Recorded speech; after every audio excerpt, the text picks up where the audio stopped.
नेफ्रोमेट्री score के बारे में आज हम पढ़ेंगे। और नेफ्रोमेट्री स्कोर क्या होता है? ये एक स्टैंडर्ड स्कोरिंग सिस्टम होता है, जिसकी मदद से हम लोग ऑब्जेक्टिवली कैरेक्टराइज़ कर सकते हैं रीनल मास को, जिससे कि हमें पार्शियल नेफ्रेक्टमी के लिए प्लानिंग में हेल्प मिल सकता है। इसमें बेसिकली हम लोग ट्यूमर की साइज़ को इंक्लूड करते हैं, ट्यूमर कहाँ पे लोकेटेड है, उसका डेप्थ कहाँ पे है और उसका रिलेशन कलेक्टिंग सिस्टम या नियर बाय वेसल से। तो इसकी मदद से हमें सर्जरी में कोई कॉम्प्लेक्सिटी या ऑपरेशन में कितना टाइम लगेगा या ऑन्कोलॉजिकल आउटकम क्या होगा, ये सब हम लोग प्रेडिक्ट कर सकते हैं। तो अब हम बात करें नेफ्रोमेट्री स्कोर का, तो इसका पर्पस क्या होता है? इसका पर्पस ये ट्यूमर की कॉम्प्लेक्सिटी को बताता है।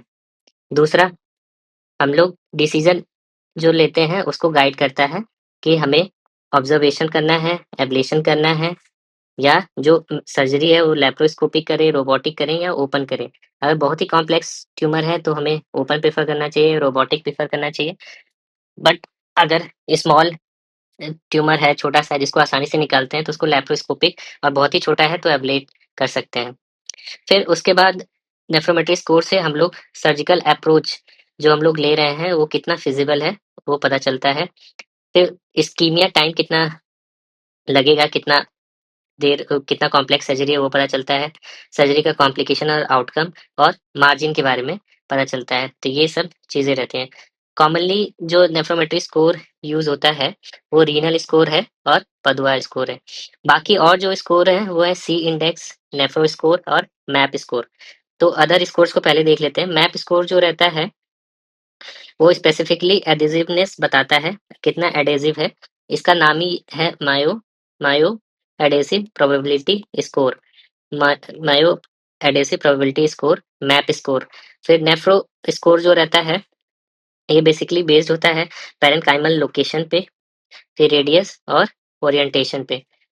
तो नेफ्रो स्कोर में हम लोग इसके नाम पे जा सकते हैं। इसमें P for parenchymal location, R for radius and O for orientation. Nephro में पीआरओ आ रहा है, तो इसका मतलब parenchymal location, radius and orientation. Nephro score C index जो रहता है उसका फुल फॉर्म होता है सेंट्रलिटी इंडेक्स। अब फर्दर जो इम्पोर्टेंट जो है रीनल स्कोर और पदुआ स्कोर, हम उसको डिटेल में डिस्कस करेंगे। जो पदुआ स्कोर था वो फिकारा ने दिया था, जबकि रीनल स्कोर कुटिको ऊजो ने दिया था। कुटिको एंड ऊजो ने दिया था, दोनों ने 2009 में ये दिया था। तो अब बात करें रीनल नेफ्रोमेट्री स्कोर। जो रीनल स्कोर है वो उसके वर्ड रीनल से ही पता चल रहा है। आर का मतलब होता है रेडियस। रेडियस जो है, ई का मतलब होता है एक्सोफिटिक है ट्यूमर या एंडोफिटिक है। एन का मतलब होता है कलेक्टिंग सिस्टम के कितने पास है। ए का मतलब होता है एंटीरियर है या पोस्टीरियर है। और एल का मतलब होता है location relative to polar lines. तो रेडियस में हम लोग ट्यूमर टीएनएम क्लासिफिकेशन में पढ़ते हैं कि 4 सेंटीमीटर से छोटा होता है तो हम लोग क्या करते हैं, पार्शियल नेफ्रेक्टमी, और 7 सेंटीमीटर से बड़ा होता है, 7 सेंटीमीटर से ज़्यादा, तो रेडिकल नेफ्रेक्टमी करते हैं। तो वही जो साइज़ क्राइटेरिया है हम लोग उसी को यूज़ करते हैं। तो अगर ट्यूमर का साइज़ 4 सेंटीमीटर से कम है, तो उसको स्कोर देते हैं 1, और 7 सेंटीमीटर से ज़्यादा है, तो उसको स्कोर देते हैं 3। अब बीच का जो रहता है, इसको स्कोर देते हैं 2। तो जैसे-जैसे साइज़ बढ़ेगा, उसका स्कोर बढ़ता जाएगा। फिर क्योंकि डिफ़िकल्टी बढ़ती जाएगी। अब दूसरा है एक्ज़ोफिटिक है, ई फॉर एक्ज़ोफिटिक या एंडोफिटिक। अब ट्यूमर एक्ज़ोफिटिक होगा, तो क्या होगा, ज़्यादा आसान होगा निकालने। तो अगर 50% से ज़्यादा जो ट्यूमर वो एक्ज़ोफिटिक है, तो इसको स्कोर कम देंगे, क्योंकि उसको निकालना आसान है।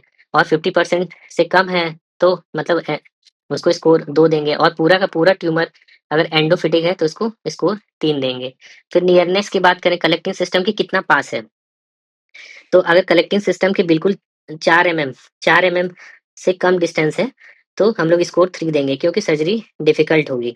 और दूर है, मतलब 7 एमएम से ज़्यादा दूर है, तो स्कोर देंगे 1, क्योंकि सर्जरी आसान होगा। और बीच का जो होगा तो स्कोर देंगे 2।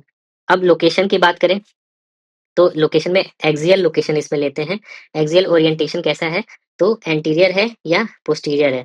तो इसमें सिर्फ़ हम लोग डिनोट करते हैं, इसको स्कोरिंग नहीं देते हैं। फिर रिलेटिव टू पोलर लाइन्स में हम लोग स्कोर करते हैं कि अगर वो हाइलर के पास है, तो स्कोर बहुत ही डिफ़िकल्ट सर्जरी होगी, तो 3 देंगे। फिर ये पोलर लाइन्स के बिल्कुल ऊपर है या बिल्कुल नीचे है, तो स्कोर 1 देंगे, क्योंकि वो सबसे सिंपल होगा। और पोलर लाइन को क्रॉस कर रहा है, तो स्कोर देंगे 2। तो हमने रीनल स्कोर में ए को छोड़ के बाकी सबको स्कोरिंग किया, तो टोटल हमारा स्कोर कितना बना, 12। तो 12 बना, तो इस जो अगर स्कोर 6 से कम है, तो लो कॉम्प्लेक्सिटी होगा, 6 या उससे कम है। फिर अगर 9 या उससे कम है तो मॉडरेट कॉम्प्लेक्सिटी, और 10, 11, 12 ये जो रहता है हाई कॉम्प्लेक्सिटी वाले ट्यूमर होते हैं। 7, 8, 9 ये मॉडरेट कॉम्प्लेक्सिटी होती है। फिर उसके बाद आ जाओ पदुआ स्कोरिंग। पदुआ स्कोरिंग जो सिस्टम होता है लगभग सेम होता है।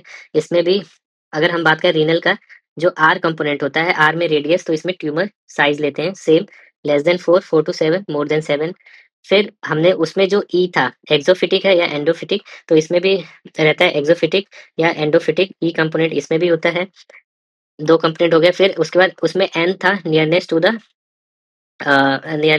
द कलेक्टिंग सिस्टम, तो इसमें भी लेते हैं यूनिक कलेक्टिंग सिस्टम इन्वॉल्व है या नहीं, तो स्कोरिंग देते हैं यस और नो।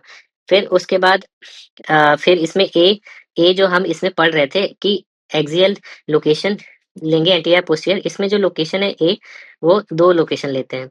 उसमें एक्सियल एंटीरियर पोस्टीरियर लेते हैं, इसमें लॉन्गिट्यूडिनल लोकेशन लेते हैं, और मीडियल या लेटरल लोकेशन लेते हैं। तो इसमें जो ए है मतलब लोकेशन, लोकेशन की बात करें तो एक तो अपर है, मिड है या लोअर है, और मीडियल है या लेटरल है। अपर, मिड, लोअर, मीडियल या लेटरल। जबकि उसमें हम लोग क्या ले रहे थे, एंटीरियर या पोस्टीरियर। इसमें एंटीरियर या पोस्टीरियर नहीं लेते हैं। तो लॉन्गिट्यूडिनल लोकेशन लेते हैं और ट्यूमर का रिम लोकेशन। लॉन्गिट्यूडिनल में अपर, मिडिल, लोअर, और ट्यूमर रिम की बात करें तो मीडियल और लेटरल। जबकि उसमें क्या लेते हैं, एंटीरियर या पोस्टीरियर, जो कि एक्सियल लोकेशन होता है। फिर उसके बाद अ, इसमें फिर जो रहता है renal sinus involvement. Renal sinus involvement है या नहीं। अगला जो स्कोर है पोलर लाइंस। तो पोलर लाइंस का जो रिलेशनशिप है ये इसमें भी है, एल।